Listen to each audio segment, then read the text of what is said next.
What's the HS grad like you doing here? Even a month's worth of your salary wouldn't be enough, would it? This is a high-end sushi restaurant. The stranger mocked me aloud as soon as he heard my background. Standing beside him, my ex-girlfriend was laughing at me in much the same way.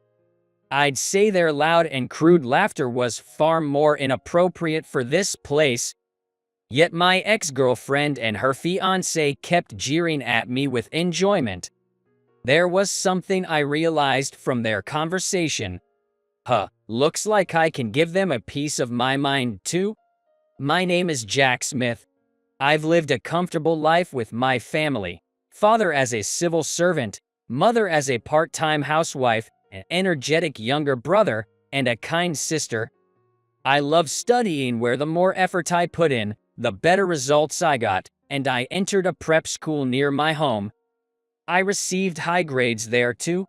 One day, while I was having a good time with my friends, I was confessed to by Catherine from the class next doors.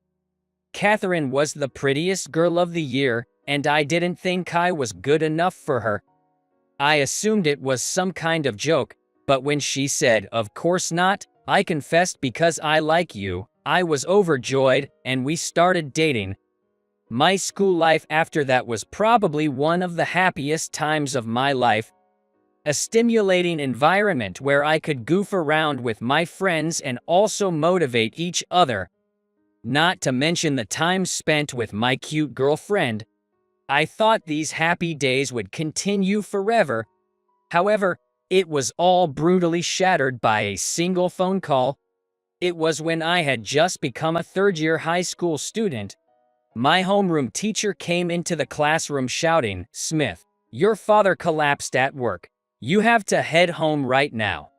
I didn't understand what the teacher was saying. Because my dad was fine this morning, he even said with a smile that he could come home a little early today. I was dazed and dumbfounded, but in the meantime, my friends prepared for me to go home, and before I knew it, my teacher was driving me to the hospital. When I arrived at the patient's room, my mother, brother, and sister were already there and crying. The doctor said that my father was in critical condition, and we should keep talking to him. After that, I remember saying something to my father, but I don't remember what it was. My father, as if waiting for all of us to gather, quietly drew his last breath. The wake and funeral services went by in a flash, but it all felt unreal. I still felt like I was having a bad dream, but as time passed, I gradually began to realize that this was reality. I have to protect my family in place of my father. It was about time for me to decide on my career path. I wanted to enter college, but even if I chose a national university, it would still cost a significant amount. I have a younger brother and sister, so it's not like I can spend money on myself. I told my mother that I would get a job instead of going to college. What are you talking about? Don't worry about the money. My part-time employers said they would hire me as a full-time employee. You're smart, so go to college. My mother desperately advised me to go to college, but when she realized that I already made my decision, she reluctantly agreed. My homeroom teacher also suggested using a scholarship to enter college, but after considering my determination and family circumstances, they began to help me look for suitable job opportunities. I also reported my decision to not enter college to my friends and Catherine. Among my friends, some criticized my choice, but my close buddies supported my decision. As for Catherine, Why?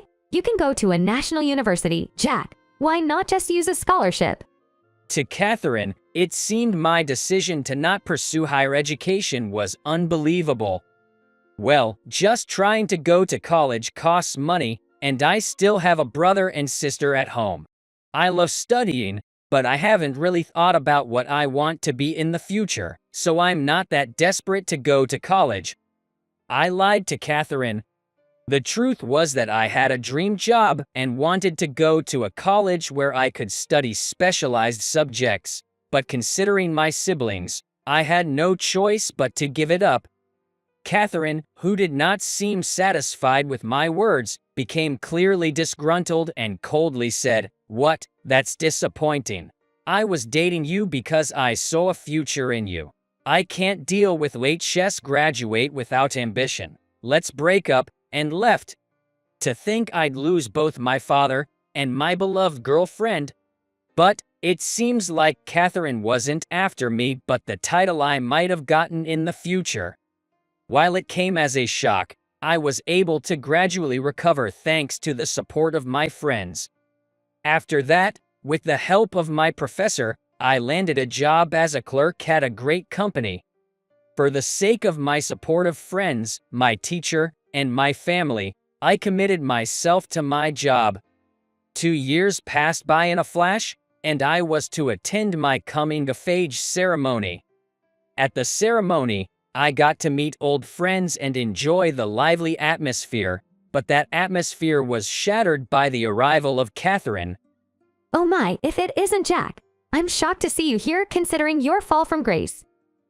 Catherine, it's been a while. What do you mean by fall from grace? I responded to Catherine as calmly as possible. Well, you used to have top grades and an elite HS, but now you're just an office worker that anyone can be. You're nothing more than a failure. Upon uttering this mockery, Catherine began talking about how happy her student life has been, how she went to a prestigious private university and had been working as an amateur fashion model, how she won the college beauty contest, and how busy she's been ever since. Although she doesn't have a specific BF, she enjoys a glamorous life attracting the attention of many men around her. She was chatting non-stop, unprompted. The Catherine I knew was strong-willed but was a kind girl with many friends. However, the current her made sarcastic comments and had no intentions of correcting her mocking attitude. She must be like this to others as well. No one was approaching Catherine, and she was clearly isolated. It sure is uncomfortable to talk to or be around people coming from a lower social hierarchy. Oh well, losers should stick just together, lol. Upon laughing as if to mock all those around her, Catherine quickly left. I couldn't even catch a glimpse of the Catherine I once liked. My memories with Catherine were happy ones, so even though we had a terrible breakup, I didn't harbor any resentment. But seeing Catherine as she is now, I feel a sense of pity and sadness. Jack, are you okay? Catherine wasn't that terrible before. I was surprised. The one who talked to me was Lauren, a high school classmate. We were in the same class for 3 years, and she was one of the friends who supported me during my hard times. You said that terrible, so did you always think she was kind of bad? I was curious about Lauren's words and asked. Yeah. Catherine's been declaring since high school that she'll become a celebrity in the future. That's why she said she wanted to date you, someone who's academically excellent and has a promising future. But she didn't go so far as to insult or look down on others back then. Lauren answered with a wry smile. I see. I bet Catherine is over the moon living life akin to a celebrity, to the point that she doesn't even realize how arrogant and vulgar she's acting. I hope I never see her again. With that thought, I continued to enjoy my time with my friends. A few days later, I was at work, fighting the urge to sleep. It's been 2 years since I joined the company, and I've been wanting to acquire some special skills. As a result, I started studying programming and IT that I've been interested in for a while, and slowly gained qualifications. Using those qualifications, I started a side job in secret. Recently, it's clear that the side job has become too much. That's because my younger brother was accepted to college, and I needed more money than ever. My brother plans to use a scholarship, but I still wanted to prepare as much as I could. With that in mind, I threw myself into work and the side job. Although my company didn't prohibit side jobs, it wasn't a very favorable environment for it, so I tried to keep it a secret. But that day, coincidentally, the deadlines for my side job piled up, and I had to fight off sleepiness after staying up all night to work. Smith, come over here for a second. While I was dozing off, I was called into an empty meeting room by my senior, Thompson, who was a skilled worker and popular among the staff. Have you been out partying at night? You look sleepy and unfocused at work. I was taken aback by Thompson's harsh tone. No, I wasn't out partying. The thing is, I've been doing a side job. As I made up my mind and relayed my reasons, Thompson started laughing aloud. Hey, don't take me too seriously. It was a joke. I didn't really think you were out partying.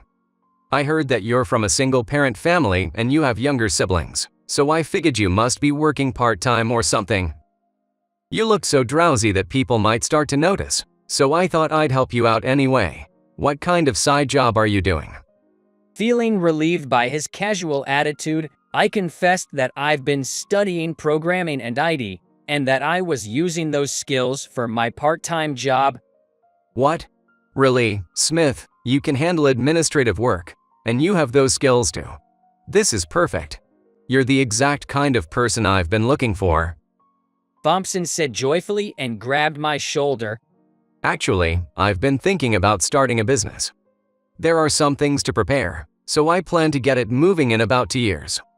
Why don't we do it together, Smith? I was surprised at the sudden proposal. Hearing Thompson talk so passionately about starting a business made me want to join him. However, I had a family to support. I couldn't give a response for a while.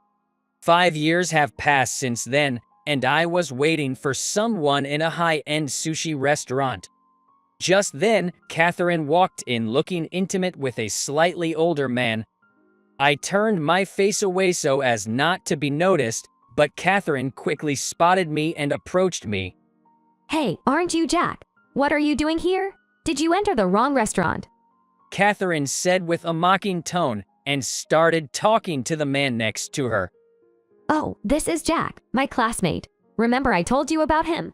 Despite being in a prep school, he chose not to go to college and lives life at the bottom of the social ladder. My ex-BF. Oh, that weirdo? What's late chess graduate doing at a restaurant like this? It won't be enough even if he spends a mint's worth of his salary. The man scoffed at me in the same way as Catherine, laughing vulgarly. Let me introduce him.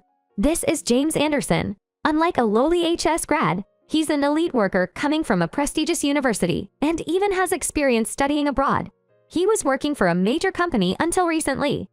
Unprompted, Catherine began talking about how Anderson was such a high-spec and handsome guy. I felt like I heard his name before and was trying to remember where, so I wasn't really listening to what Catherine was saying. He was headhunted and he'll be joining Company S as a future section manager. Jack, you should learn from him, or else your future looks pretty bleak. Kath, and that's impossible. Even if a bottom-off-to-barrel HS grad were to learn from a prestigious university grad, it's hopeless. They shrugged their shoulders and laughed. The customers around us were disgusted by their vulgarity. Company S is a newly established company that has a high degree of specialization and is growing at a rapid pace.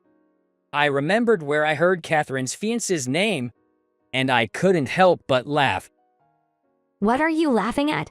You lose your mind or something. Catherine got angry at my behavior. I don't remember being laughed at by a lowlife.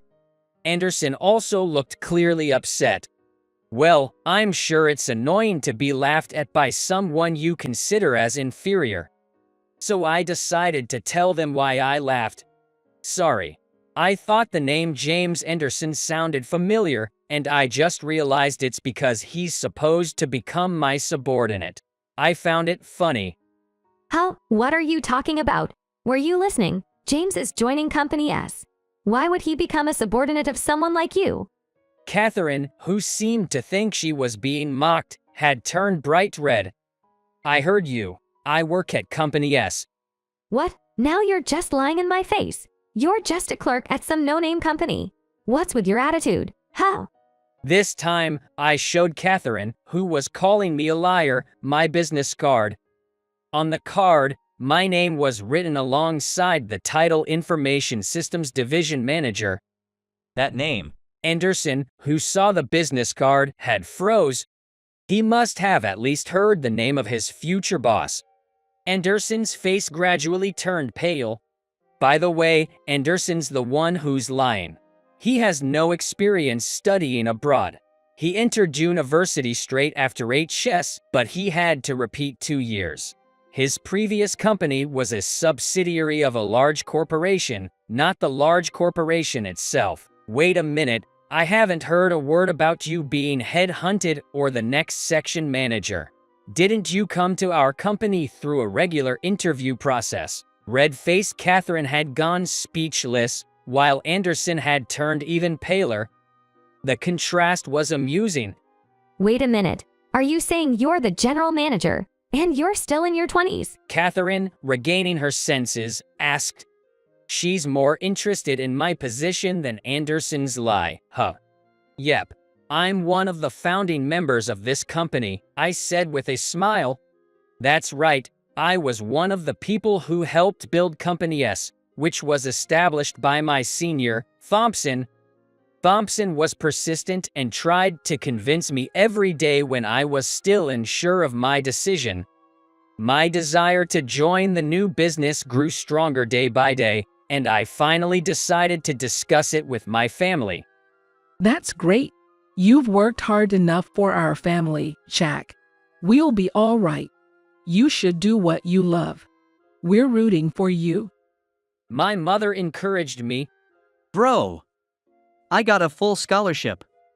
Tuition won't be a problem, and I'll start working part-time, so we're good.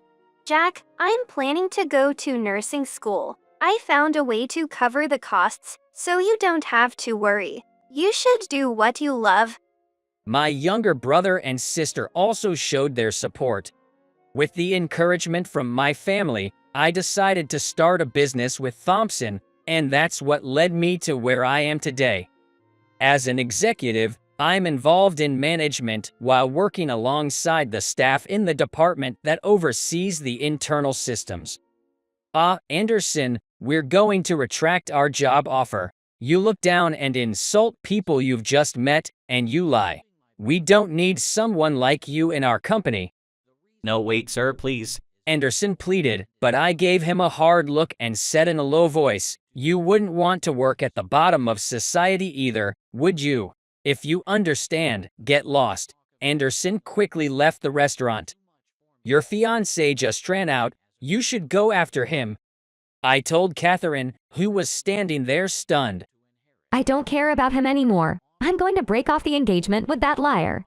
Rather than that. Catherine came and sat next to me, leaning in closer. You're amazing, Jack. You climbed to the top with your abilities, even without a prestigious education. Hey, can we get back together? And this was the same woman who had just been making fun of me moments ago. It was the first time I'd seen such a blatant turnaround. Even the other customers and the restaurant staff were speechless. Just as the atmosphere was getting awkward, a cheerful voice broke the silence. Jack. Sorry I kept you waiting. Wait, Catherine? I turned around to see Lauren. Sorry, Lauren, it's nothing. Hey, owner, could we use the private room in the back? I pushed past Catherine, took Lauren's hand, and headed to the back room. Catherine tried to follow us, but the owner and his staff threw her out. The truth is, I've been dating Lauren, and I was planning to propose to her that day, which is why I invited her to this restaurant owned by a friend of my father's. Well, there was some drama before the proposal, which did drain me a bit, but I managed to explain what had happened before Lauren arrived, proposed to her then and there, and fortunately, she said yes. Later, Catherine sent me messages asking to get back together and even sent some intimidating messages to Lauren, but we told her we'd report her to the police and then blocked her. We haven't heard from Catherine since. Of course, We officially retracted Anderson's job offer as well. My boss trusted me completely and even said, "We dodged a bullet by not hiring that crazy guy, thanks." And now, I'm happily married to Lauren. She's a wonderful woman who takes great care of me and my family. I've always put myself last since my father passed away, but with the help of my family and others around me, I've made it this far. I've decided that from now on, I'll give some more care to my own interests alongside living with my family.